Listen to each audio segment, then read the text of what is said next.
A killer walks away from a mental hospital and police say he has a list of people he wants to murder. Now these people are living in dire fear. Inside Edition from Virginia, straight ahead. We got the story. Next flight to Chicago. You gotta go live. We haven't slept much around here at all. Had to go out and buy a gun. A madman is on the loose, and the city is in terror. Now police say he has a hit list, and everyone fears they might be next. I think he's capable of murder. If he's done it once, he'll do it again. Going in. It was a tragic accident that killed baby Chucky's parents, and it's a miracle that he was saved. But then a battle between four couples broke out over who was going to raise the little orphan. But many wondered, is it because he could be worth millions? He's not the golden goose, baby, and he was not pulled off the boat for all this hatred and fighting amongst everybody to go on. Today, the fight for little Chucky's future. Just one question. It was a scene out of the Wild West, a botched bank robbery that ended in a dramatic shootout. Today, the cameraman who caught it all. Also, behind the scenes of the TV movie, Tanya and Nancy, the inside story. 2, 1.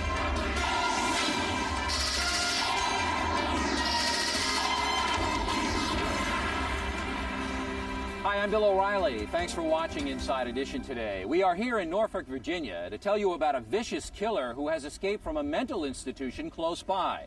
We'll have that story in a moment. And also today, the incredible story of baby Chucky, a little boy who escaped death and now may become a millionaire. But as usual with money, there is trouble. But first, that deranged killer on the run. What makes this story extremely harrowing is that police say he has a list of people he wants to murder. As Joel Loy reports, these people now believe they may be hunted down. This woman has already lived through one horror, the murder of her husband. Now she is scared for her own life because the madman who gunned her husband down is on the loose and may be after her. I'm actually petrified right now. The area around Norfolk, Virginia is supposed to be safe, but not for Michael Jacobs. He was a foreman at Womack Contractors in Chesapeake, Virginia. One of his employees, John Thomas Midget, had taken time off due to mental problems. But Midget feared Jacobs would not let him return to work, so on February 2nd, 1990, he told Jacobs they needed to talk. They took a drive, then Midget shot Jacobs point blank in the head and threw his body in a roadside ditch. We believe in our hearts that he didn't know what hit him, and he was not alive long enough to really know the pain of what happened. David Bouchard represented Midget in the murder case. His defense strategy, innocent by reason of insanity. He was a paranoid, delusional paranoid state. And during that period of time, he believed that other people, that they and others were plotting to harm him. Midget was found not guilty and sentenced to the state mental hospital, Central State, until he was deemed rehabilitated. At first, Midget was confined to maximum security, but recently he was allowed to walk alone to and from his job at the hospital's canteen. It was after his shift last Saturday morning that he simply walked away, and he hasn't been seen since. We're terrified of this man, have been since he murdered my father. And basically, I've lost one parent to him, and I'm not going to lose another parent to him. Michael Jacobs' family feels they are in danger, not only because Midget has killed before, but because he actually drew up a hit list of people he wanted dead. Investigators found it in 1990 when he tried to hire someone for $1,000 to kill all of these supposed enemies. Michael Jacobs was on that list, so is his widow. I really didn't find out that I was on the list until the final day that we went to court. Doesn't give you a very easy feeling. The widow and her daughter spoke with Inside Edition on the condition that we protect their identities. They do not want Midget to see their faces. They fear the worst. Unfortunately, I believe he is insane. I think he's capable of murder. If he's done it once, he'll do it again. Midget put his own wife and mother on the hit list. Ken Gunderson's name is on it, too. Since he escaped Saturday, we haven't slept much around here at all. I had to go out and buy a gun.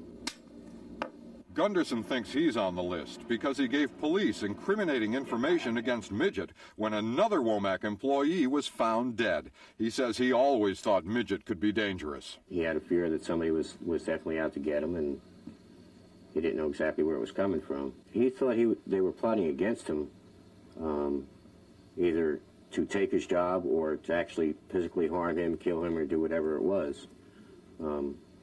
Which there was no truth in it. Nobody wanted his job. Police are conducting an all-out search for Midget, but until he is caught, those on the list can only wait and pray that the killer is caught before he strikes again. Police are asking for your help in apprehending John Thomas Midget. If you have any information, please call your local police or Virginia authorities at 804-436-8551. That's 804-436-8551. Plenty more ahead as Inside Edition continues from coastal Virginia. Get ready, Tanya and Nancy are back, this time in a TV movie. And the fight over baby Chucky, a youngster who may get millions. He's not the golden goose baby, and he was not pulled off the boat for all this hatred and fighting amongst everybody to go on.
It was an unbelievable disaster. A boat carrying 5 adults and a baby explodes into flames. The only survivor, a little boy named Chucky.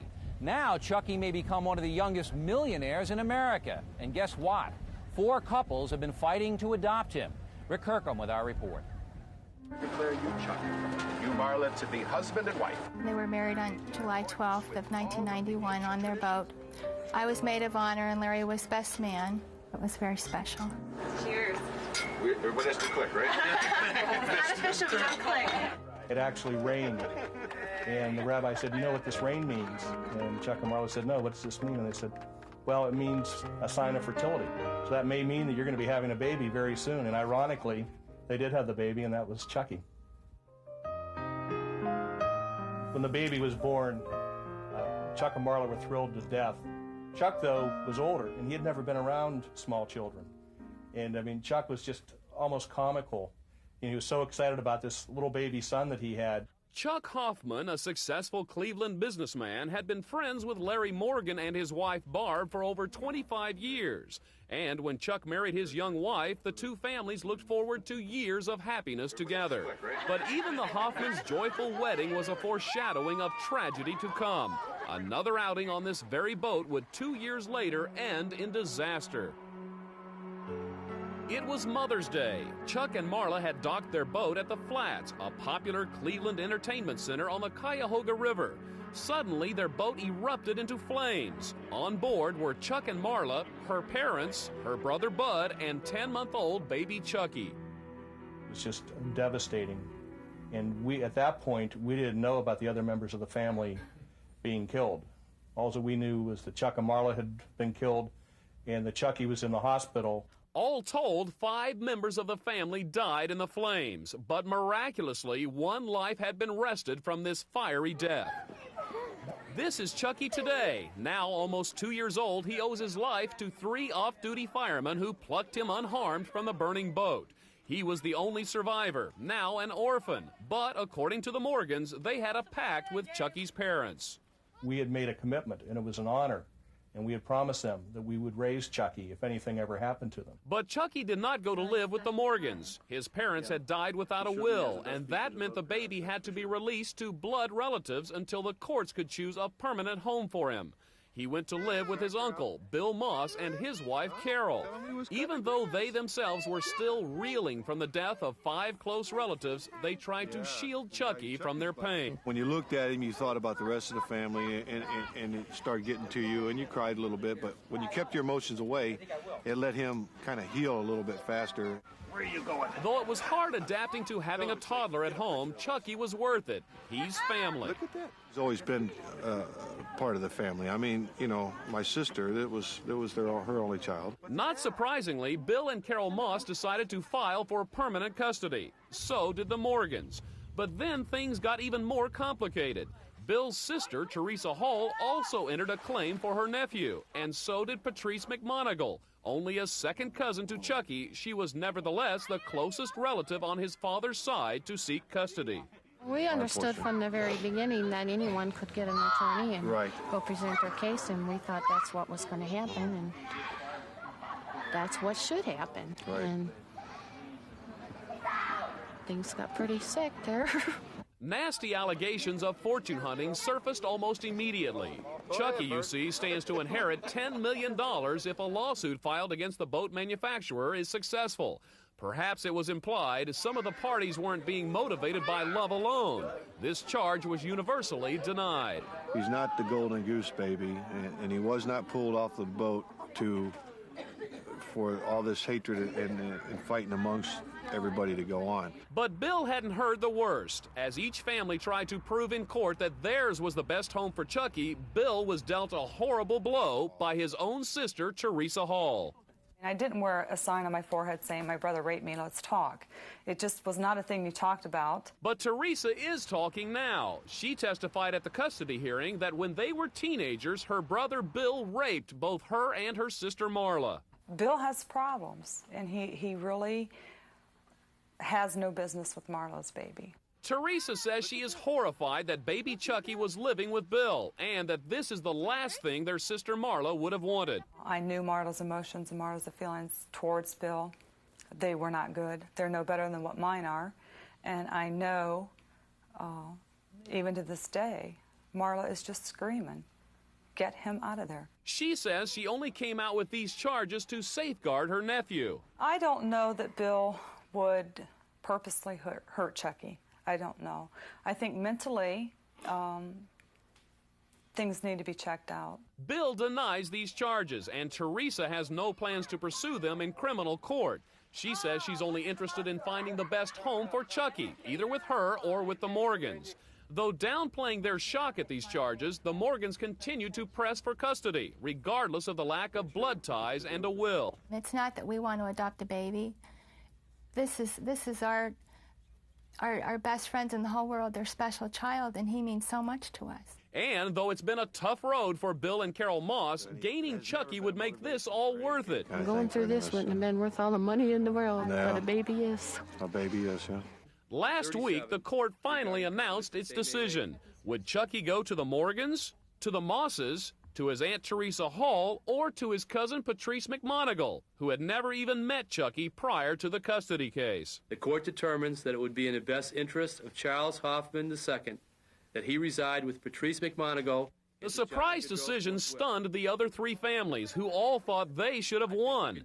The court papers remained sealed, but Chucky's court-appointed lawyer, Jim Deary, thinks Teresa's sordid accusations against Bill may have influenced the judge in the McMonigals' favor. I think the fact that the allegations were made certainly did have some bearing on his decision. But everyone involved agrees that the McMonigals, who live outside Denver, will provide a good home for Chucky. Patrice McMonigal is a psychologist, and her husband is an ordained minister.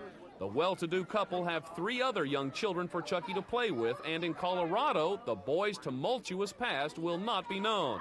The McMonigals declined to speak with Inside Edition, but their lawyers spoke on their behalf. They're fine people, they're highly educated people, they're tremendous parents, and again, I feel very good about this decision, not just because we have won, but because I truly believe that the judge has made a decision which is in the best interest of this child. Last week, Chucky left the Moss household, the place he'd called home for almost a year, to start his new life in Colorado. No matter where Chucky ends up, he won't remember what has happened in the past, and I really believe he'll grow up to be a happy, well-adjusted little boy.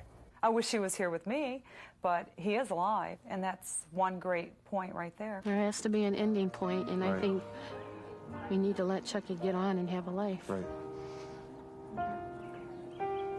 And that's what he's going to do.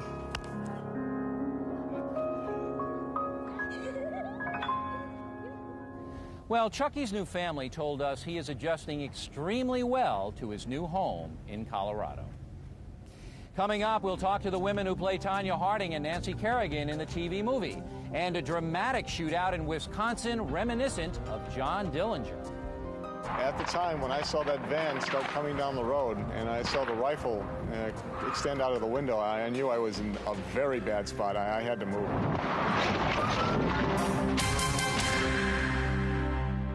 Travel arranged through Continental. One airline can make a difference. One pass lets you earn free travel faster than any other airline. That's the difference on Continental.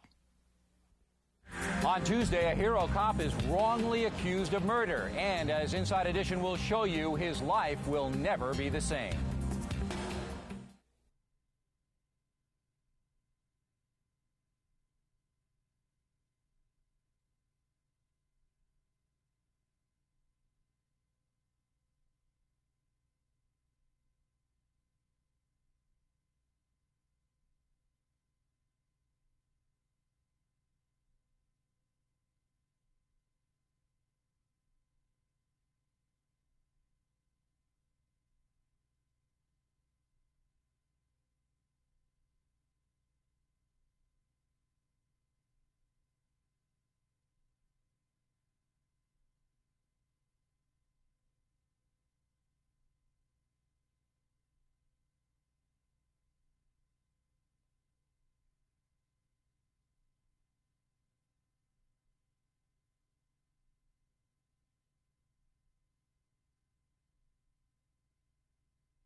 The scene outside Milwaukee yesterday was like something right out of a Hollywood action movie. Police chasing down 2 suspected bank robbers, bullets flying. When it all came to a head, one cameraman found himself shooting the story of his life and running for his life. Greg Rivera with our report.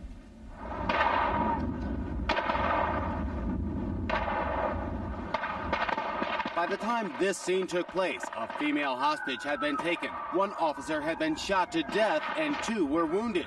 Here we see the hostage being pushed out of the van and running for cover.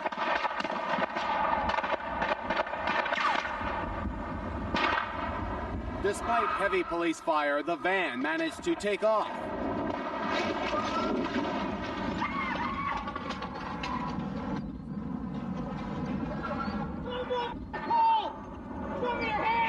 Police surrounded the van during an hour-long standoff. Finally, SWAT teams using a giant snowplow for cover moved in on the 2 men trapped in the van. Within 20 minutes, arrests were made. Police later discovered the robbers were a 50-year-old father and his 18-year-old son. Quite something, and joining us now from our affiliate WISN TV in Milwaukee is Bob Vermilio, the cameraman who shot the incredible video. Bob, we're glad you're okay, and when did you know the story was getting very intense for you? Well, the first crack of gunfire was pretty intense, but the first time I heard a bullet pass over my head, I knew we were a little closer than we really wanted to be to this story. When you heard the bullet whiz over your head, what went through your mind? At that point, I knew I was in a bad situation, but it was also one of those things where moving could be as dangerous as staying right where I was. At the time, when I saw that van start coming down the road and I saw the rifle extend out of the window, I knew I was in a very bad spot. I had to move. There was nothing else to do but get something between me and that rifle. So the van is coming at you, right? So That's what did correct. you do? What did you do at that exact moment? At that point, I tried to stay on the van as it was coming towards me, and I'm pointing something at these guys. They probably think I'm a cop. They may shoot at me. At that point, I just quickly spun around, got around to the front of my news car so it would be between me and that rifle, and brought the camera to bear again as they came around, and luckily picked them up in the viewfinder and followed them right into the tree. Did you ever think you were going to get hurt? I definitely thought that several times. I thought that myself or my reporter we were going to take a bullet at this rate. And these guys, they had no compunction about shooting people. Obviously, they killed a policeman, and they were going to shoot anybody in their way. Yeah, there was no stopping these guys. They were trying to get out. They were desperate. They'd been chased for over an hour. They had shot people. They had taken people hostage. They were desperate. Bob, incredible video. Very good job. Thank you very much, Bill. Okay. And when Inside Edition comes back from Virginia, you knew it had to happen, the TV movie about Tanya and Nancy. Sorry. It was delicious. How about a cappuccino? You have a cappuccino machine? This may take a while.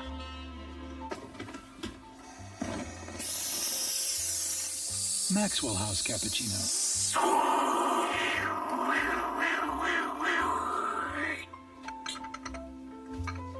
This is great. John, show me how the machine works. Maxwell House. The magic without the machine. You know, dishwashing detergents can leave spots and residues on your dishes. That's why you need Jet Dry. It works in the rinse cycle where detergents can't. Jet Dry eliminates spots and residues so everything sparkles. Jet Dry takes dishes beyond clean to sparkle. I have a fresh solution for denture odor. Minty Double Action Polident. It controls denture odor and cleans tough stains. Minty Double Action Polident. And when you're away from home, try the denture cleanser to go. New Polident wipes.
Nancy and Tanya hit the small screen, but first, here's what's upcoming on Inside Edition.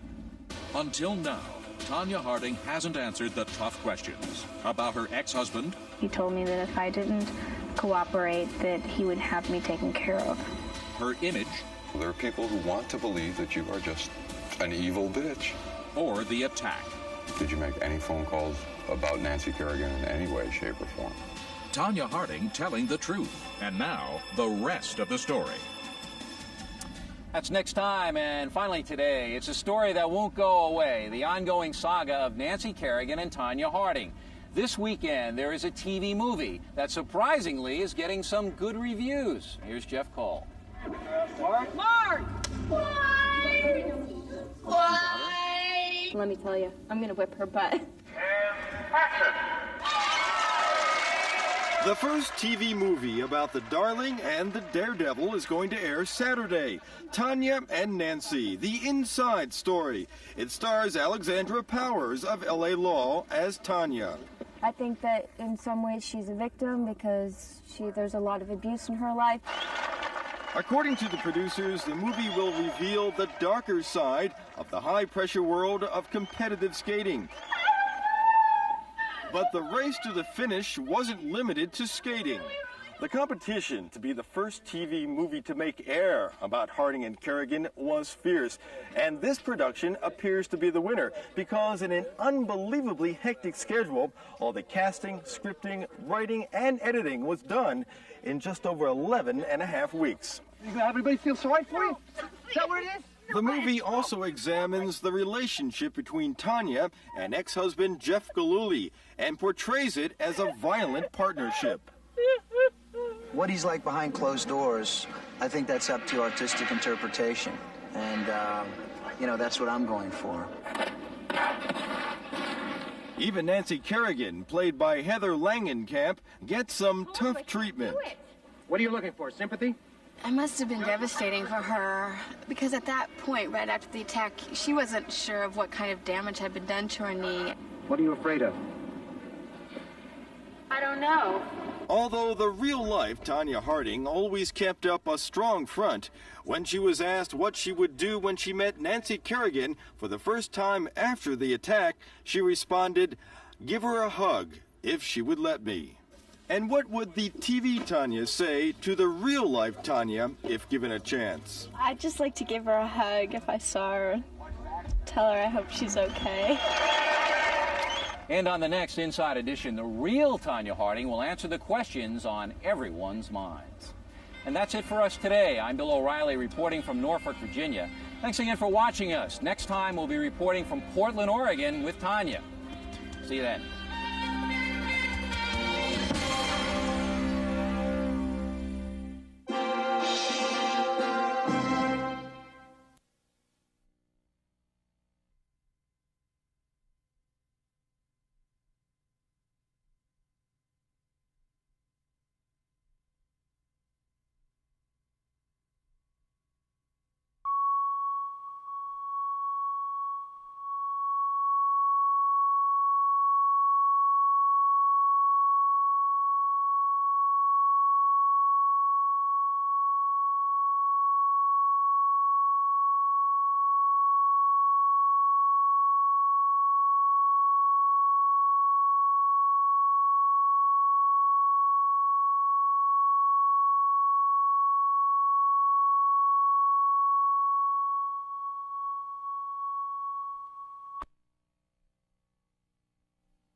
Hello, I'm Craig Rivera. Coming up on Inside Edition, a hero cop is wrongly accused of murder. And as Inside Edition shows you, his life will never be the same. Stay tuned.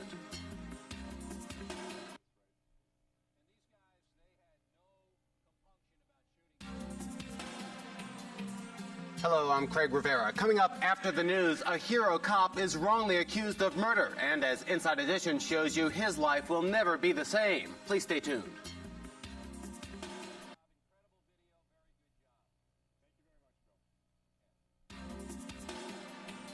Thanks, Jerry and Pat. Coming up after First 9 News, a hero cop is wrongly accused of murder. And as Inside Edition shows you, his life will never be the same. Stay tuned.